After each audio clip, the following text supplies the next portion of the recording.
In this video, Kimberly from ZonGuru explains the importance of choosing relevant keywords for your Amazon product and how keywords are divided to short tail and long tail keywords.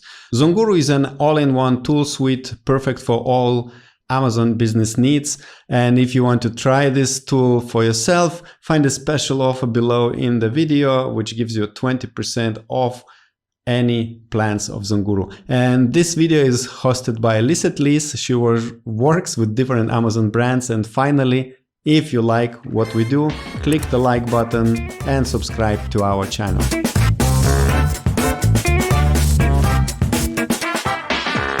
Hi, Kimberly. I'm really happy to have you here today.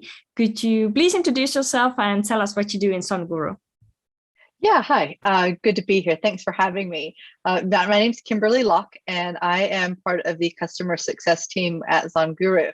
I've been an Amazon seller for just over a year now, and I'm in the US marketplace currently in the process of coming to the Australian marketplace as well. Okay, cool. What I always like about ZonGuru's team members is that I think most of you are Amazon sellers as well. So you're always really up to date with everything. And today you will share us a step-by-step guide to master keywords. So I know you want to show a couple of slides and do a demo of a tool as well. So let's go ahead. All right, so like you said, I'll be going through a step-by-step guide to mastering keywords. And just a little more background, I actually started out as a registered nurse and a university instructor before I jumped into Amazon. And I started building my brand in 2019. And as I said, I'm working on coming to Australia, but I'm already in the North American marketplace. So keywords, start kind of basic. So what are keywords? So they're basically just the search terms that the customers are going to use to find the products on Amazon. They're going to also help the Amazon algorithm learn about your product, and you're going to be using them in your product listings and in your PPC advertising campaigns as well. So there's two types of keywords that we like to focus on and kind of separate out when we're going through our keyword research. The first are short tail keywords, and these are a really broad description of a niche. They're going to have a real high search volume, and they're very competitive, and you're going to have a lot more of the competition being ranked for those versus the long tail keywords. So these are going to be really very clearly descriptive of the product.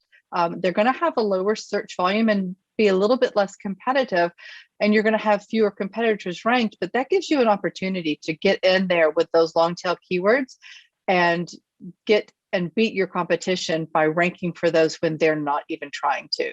Okay, so the most important thing with your keywords is that they're relevant. It really is all about the relevance. You want to have relevant keywords because it's going to impact your conversion rate positively. And if they're not relevant, it's going to snowball and you're going to end up losing with the Amazon algorithm, and it's just going to spiral down from there.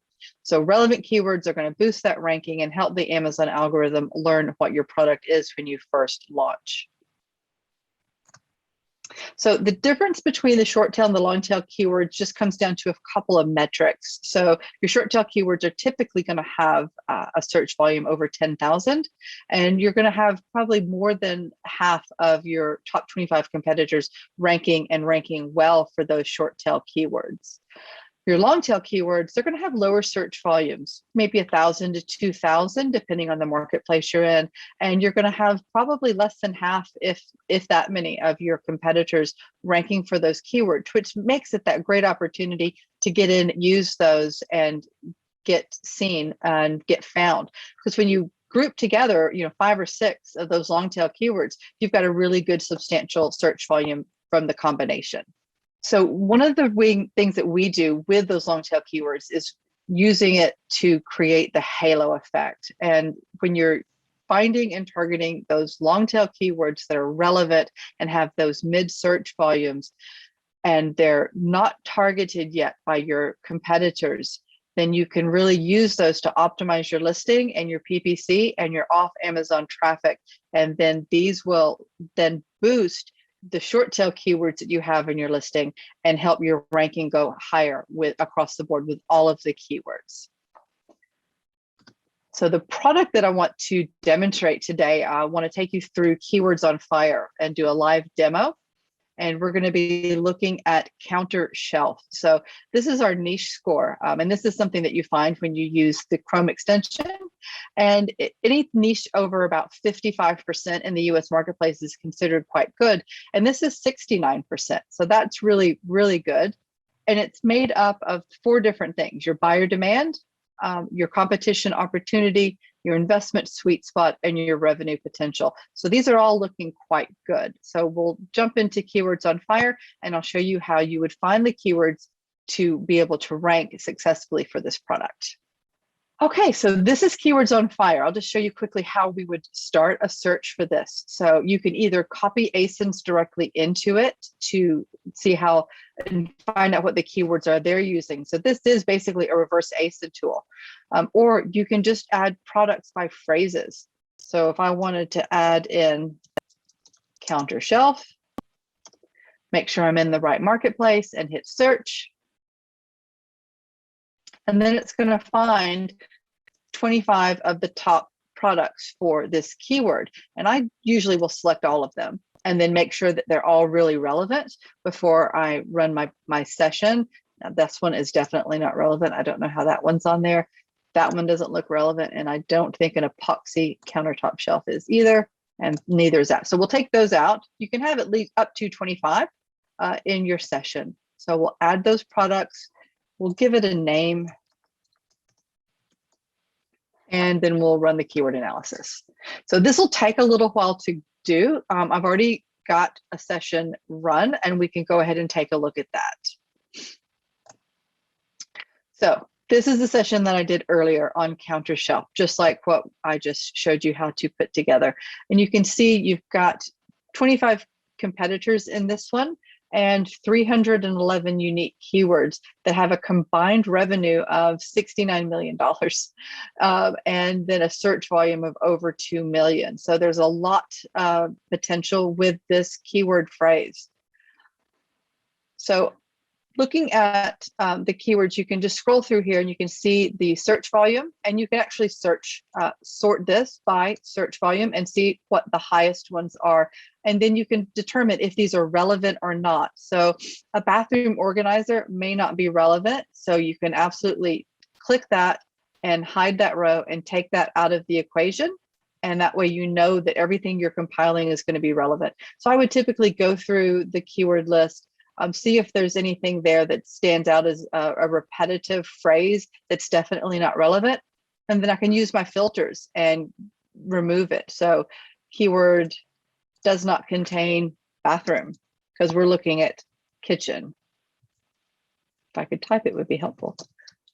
There we go. So any keyword that does not contain bathroom will keep. I'll add that filter, and that's dropped it down just a bit to 296. So it's just made that adjustment, made it really easy for me to be able to make sure that I've got relevant keywords.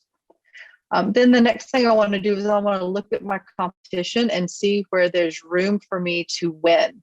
And basically looking at the numbers here, the green numbers are good. So the green numbers mean that this is competitor is ranked 105 for this particular keyword. And the second keyword on the list is shelf.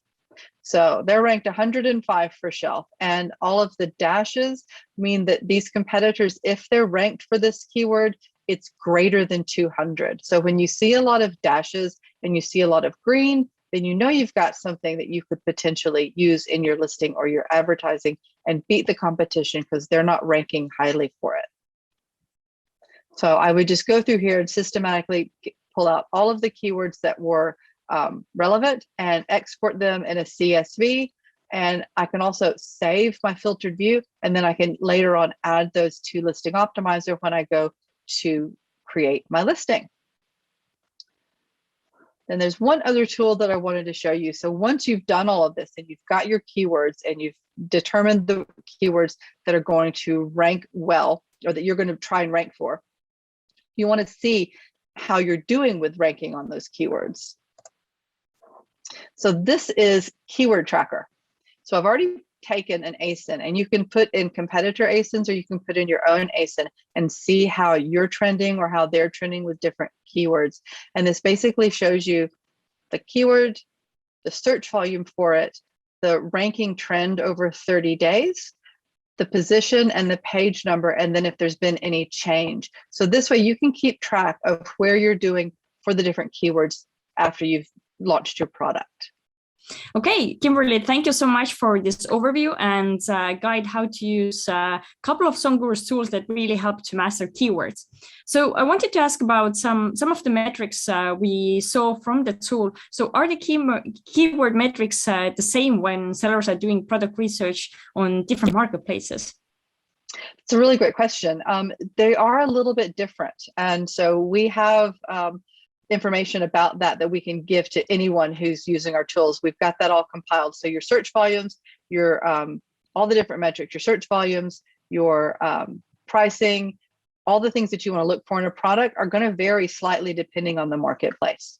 And in regards of keywords, I know sometimes when you do keyword research, there could come up keywords that have a brand name in it. So can you give any advice how sellers should be using those keywords? Should they add those in their front ends, in the back end, or shouldn't they use them at all?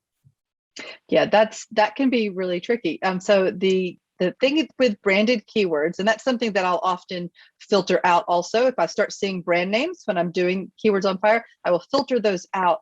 You cannot, it's against Amazon terms of service to use those actually in your product listing. Even in the back end, you can't use them, but you can advertise with them. So you can use them in your PPC campaign. You just can't put them in your listing. So that's something that you could do. They can get a little bit expensive depending on the brand that you're going up against.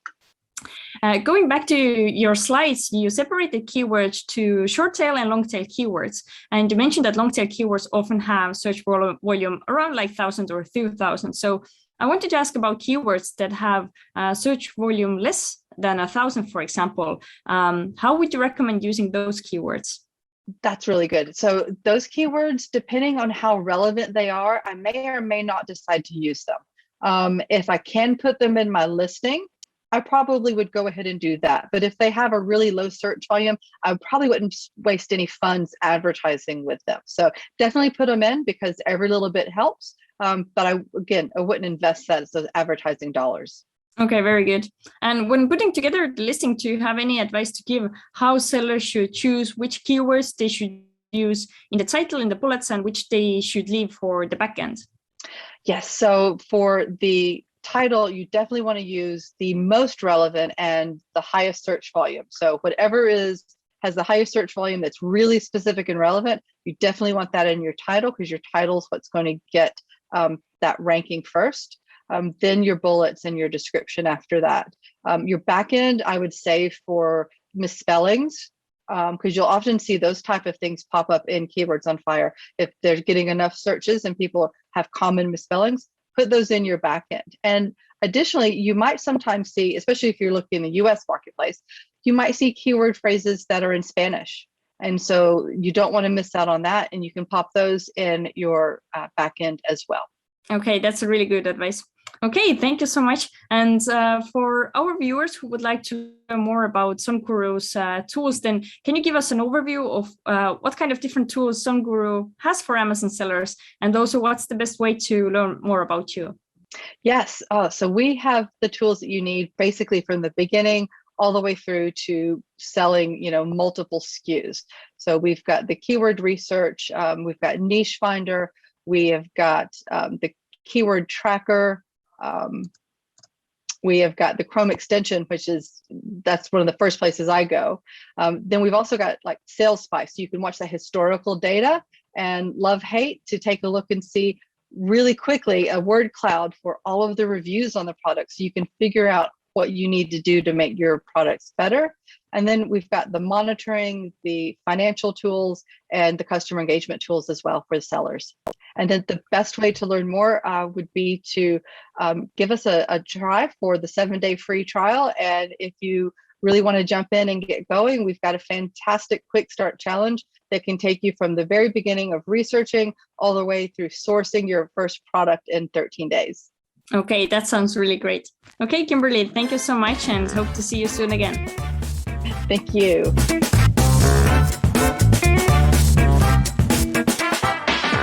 I hope you enjoyed this video, and as I already mentioned, ZonGuru helps you with all aspects of your Amazon FBA business. If you want to try ZonGuru for yourself, find a special offer of 20% off any plans and the link below in the description of this video. And now I would like to recommend you to watch more videos we recorded with ZonGuru and to see how this tool can help you in your Amazon business and explore different features and opportunities you can have using this software.